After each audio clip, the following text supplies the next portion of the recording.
George Perez, born June 9th, 1954 in the South Bronx, New York City. Perez had aspired to become an artist from the age of 5 alongside his brother David, and probably had no idea how prolific his career would go on to be. There are few names that can define an entire decade in the comic book industry, but whilst active, Perez was a juggernaut that few could compete with. He was fundamental in recreating DC's image and redefined the greatest female icon in all of comics, and even helmed not one, but two major company-wide crossovers for the two biggest publishers, and then eventually penciled the crossover that brought those two companies together. Woof woof! Hey guys, it's me Marcus, aka the Mad Dog, and this video is going to be a little bit bittersweet. I was halfway through my script for Darwin Cook's top 5 notable works, who is a creator that was taken way too soon, when George Perez announced that unfortunately he's suffering from terminal pancreatic cancer. I want to do my part to honour him, his legacy, and his career, so all ad revenue from this video is going to go to the Hero Initiative, which is a charity that often helps creators in need, and was responsible for getting this JLA Avengers reprint quite recently. And as sad as this situation is, let's instead focus on the great career that George Perez had, as this is the next installment in the top 5 notable works. The series that admittedly I kind of ripped off from Rummy's Corner, where he charts the life and career of a fighter with just 5 fights, but we're looking at creators instead, and when it comes to George Perez, it's hard to just limit it to 5. So if your personal favourite isn't in here, it's because there are so many other important titles that he worked on. Now let's go through them in chronological order, as this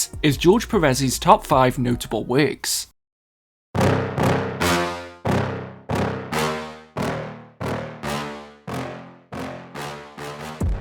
Starting his career in 1973, Perez's first work was as an assistant to Rich Buckler, and this gave George his in at Marvel Comics. He worked on a number of titles, including The Deadly Hands of Kung Fu, and also did work on The Inhumans, The Fantastic Four, and most importantly, The Avengers. George went on a great stint through 1975 to 1980, where he really developed his style for being able to feature so many distinct and recognisable characters on the same page. He drew part of the Korvac saga, and even created the look for the Taskmaster. With that said, you'd think that this first pick was about the Avengers, but his work on all of those titles at Marvel paled in comparison to what is now seen as his breakthrough hit on the New Teen Titans. Written by Marv Wolfman, who Perez first started working with during the Korvac saga and would collaborate with throughout his career, George joined the title from its debut issue in 1980 while still working for Marvel. When I first did the Titans, I had no real intentions of I didn't want to do the Titans at that point. I was asked by Marv Wolfman, and at that point, I wanted to do the Justice League. But what the New Teen Titans did was give George a chance to be at the inception of something. And although characters like Robin, Kid Flash, and a few others weren't created for the book, he still had a hand in introducing Cyborg, Raven, and more throughout the title. New Teen Titans was where Perez could really develop his craft and style. Sure, it could be argued that his Marvel books were more impactful, but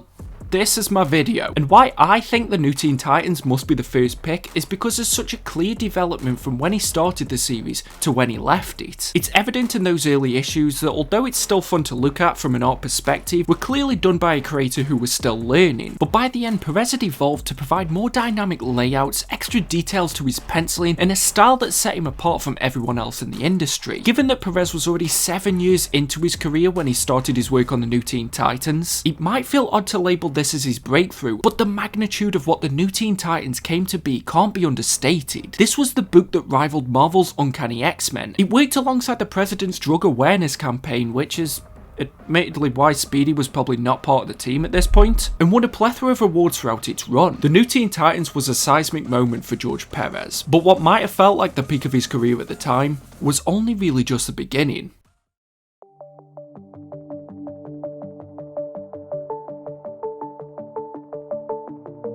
In 1984, New Teen Titans writer Marv Wolfman noticed that the DC universe was riddled with continuity errors, confusing timelines, and just wasn't new reader friendly. It was hard for someone getting into comics to know where to start, and just by the way, if you're unsure where to start, check out my series. At the same time, Perez was in a weird spot in his career. New Teen Titans was still successful, but wasn't managing to sell more copies than Marvel, a company which Perez had been burned by in mid-1983 whilst he'd been working on a project that promised to be successful for the two biggest publishers in comics, JLA Avengers. George had already penciled 21 pages when the series was abandoned due to an editorial dispute, but this was the reason why when George first heard about Crisis on Infinite Earths, he knew that he needed to be the artist for it. it. However, there were doubts about the Maxi series, with only Marvel's Secret Wars having been majorly successful with a similar concept. And all eyes were on Crisis on Infinite Earths despite the fact that DC really didn't try to market this. Perez knew what this meant, and believed that it was too important to fail.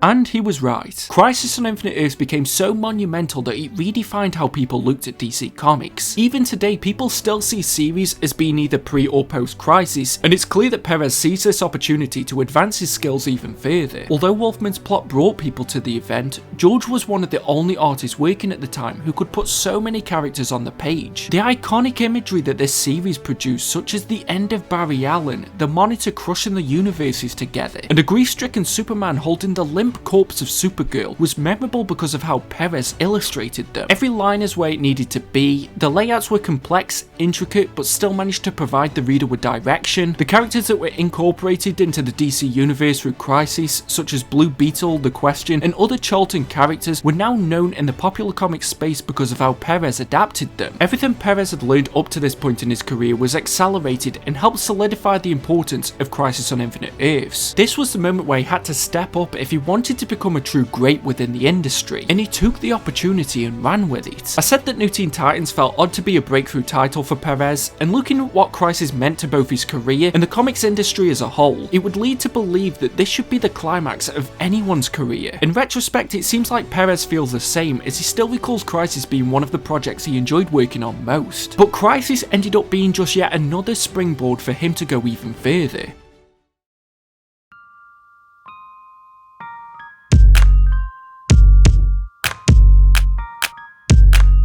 Full of its success and the accolades that Crisis on Infinite Earths received, it also meant that a large number of DC characters were left looking for the place in the new universe. In 1986, Superman was successfully relaunched with John Byrne's Man of Steel, and Batman received his signature makeover with Frank Miller's The Dark Knight Returns. That left Wonder Woman, Diana of Themyscira, a character that in the decade prior had mostly had a comic image defined by the popular TV show, and with her origin story being rejigged so many times already that it felt like Crisis was made just for her, DC was quick to get to work. Editor Janice Race and writer Greg Porter were originally working on a fresh take for the character, but they were a little too radical in their approach and didn't seem to capture what Wonder Woman was meant to be. But Perez had a few ideas when he heard what was happening. Having illustrated the character during his brief stint on Justice League, he realised that Wonder Woman's unique selling point came from her being a myth, and leaned heavily into classical mythology. With Perez having not led the writing duties of a major title before, Porter came on as a co-writer so that George could plot and do the art. His initial run lasted for 5 years between 1987 to 1992. Gods and Mortals, the first story arc, is still held in high regard and was influential to the recent Wonder Woman movies, and is receiving an absolute edition because of its continued legacy. And in case you're wondering, you can already get your orders in for it from the channel sponsor, Organic Price Books. They've got great packaging, fast shipping, and amazing customer services, and if you use code WOOFWOOF, you'll get $2 off your order. And if you're ordering 3 or more books and you want them to be delivered together, make sure you use code WOOFWOOF, ship it together for 5% off your entire order. Don't worry, you can just copy and paste them from the description down below, and you can use these codes as many times as you like. But the art that Perez did for the first 24 issues showcases everything that I've already said about his style. He conveyed action with his signature expressions, detail in areas where we didn't know it was needed, and is still accessible to readers today. However, its inclusion in this list isn't because of the art, but because Perez managed to reinvent himself. Often when someone enters the industry as an artist, reinvention means a change of style with a completely different look to the penciling, but Perez was happy with the art that he could produce and instead changed the image of himself to that of a writer. He showed that he was just as good behind the panel as he was inside it, and where creators such as Frank Miller and John Byrne had already established before the work on the post-Crisis flagship characters, Perez was breaking into writing, and arguably did the most for Wonder Woman since she was created in 1941. The climax of his run, War of the Gods, was meant to be a celebration of Wonder Woman's 50th anniversary, but also showed he was just as capable scripting events as he was illustrating them. Wonder Woman may not have been the biggest title he'd worked on, and was probably not as chaotic as Crisis, but it was a key point in Perez's career that showed his passion for both the medium and the characters that he worked on.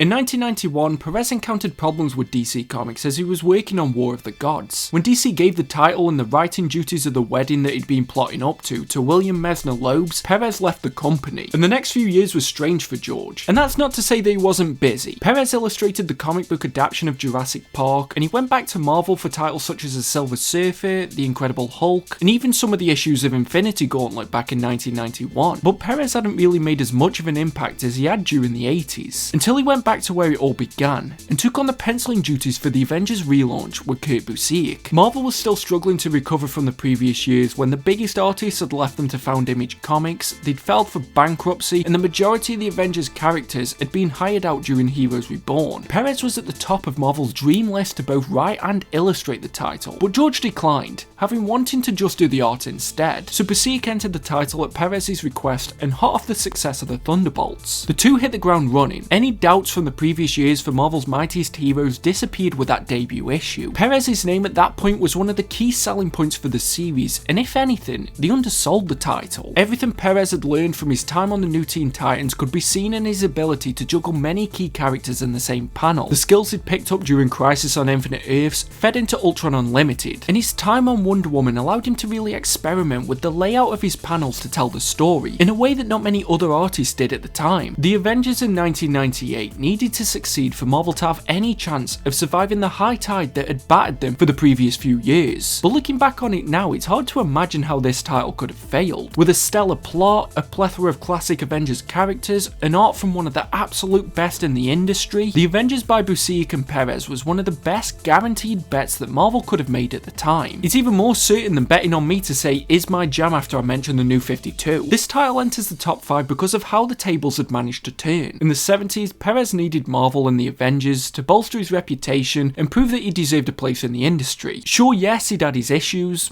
no pun intended, but when he came back in the 90s, it was because Marvel chose him. He had such a reputation from his previous work that he was asked to write and could decline. If this had been the last pick on this list, it would have been a fitting conclusion, with the hero having returned home at the end of the journey. But Perez's career still hadn't hit its crescendo, but trust me, it was about to.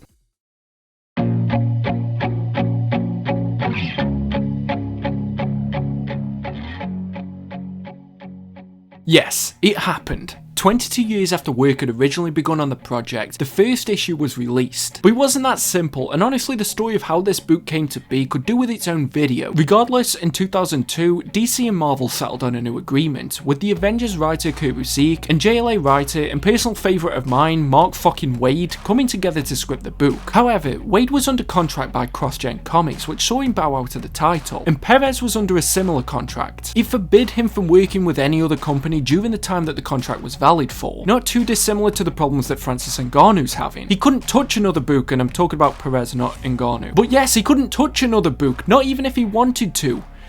Unless that book was JLA Avengers. Yes, a clause was written into the contract that Perez could work outside of CrossGen, but only if that title was JLA Avengers, or Avengers JLA depending which team you root for. Throughout each of these previous picks, I've spoken more about the events that led up to the book in question, but looking at JLA Avengers, it's a true culmination of everything we'd seen in the years building up to this. Looking at the original pages from 1983 and what was released 2 decades later, I think it's a blessing in disguise that the crossover didn't come to fruition when originally intended. Perez wasn't still the guy mostly known for New Teen Titans, but was a veteran of the industry. He'd reshaped the DC universe, breathed fresh life into Wonder Woman, and helped the Avengers re-establish themselves as Marvel's biggest team. And most importantly, he knew his own style. Don't get me wrong, I love Perez's work in New Teen Titans, but seeing the pages that came out from the failed project in comparison to what was released, it's night and day. And I feel like I've said that about 4 times in this video. It's clear from looking at the finished book that Perez is a master of the panel, the framing, the composition, detailing, backgrounds, and everything else that was needed for a title of this caliber to live up to its hype. And this is a comic that speaks for itself, and there's not really much more that I can talk about it. It's a culmination of everything that Perez had been working towards and had experimented with since his career began in the 70s. This list started with New Teen Titans, a book that Perez worked on whilst originally doing some pages for the failed JLA Avengers. I can't imagine what it must have felt like when that originally fell through, and have to wonder if the work had been been for nothing, but through perseverance, a great work ethic, and seizing opportunities that others would have deemed doomed to fail, Perez separated himself from his contemporaries to put himself at the forefront of comics on multiple occasions. So despite the artists that had risen to prominence between 1981 and 2003, Perez was still the go-to guy for the title, and that, probably more than anything, speaks to the caliber and reputation that he'd built for himself.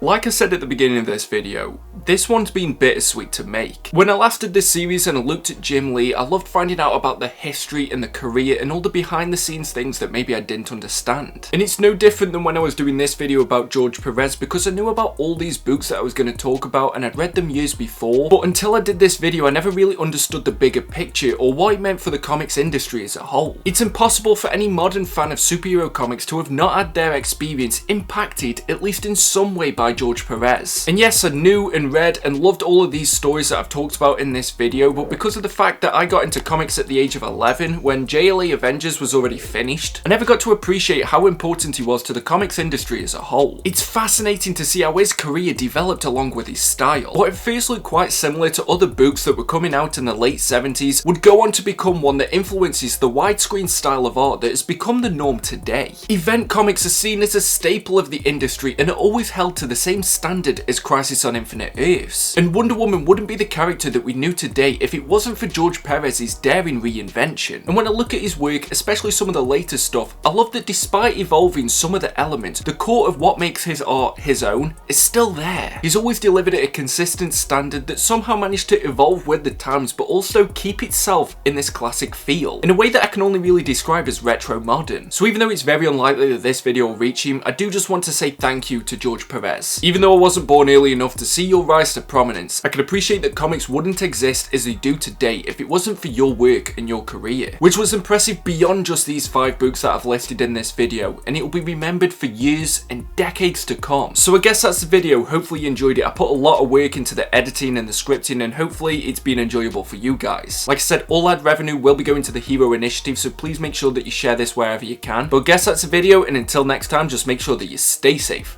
and stay mad, all you dogs. Woof woof! See you at the next video.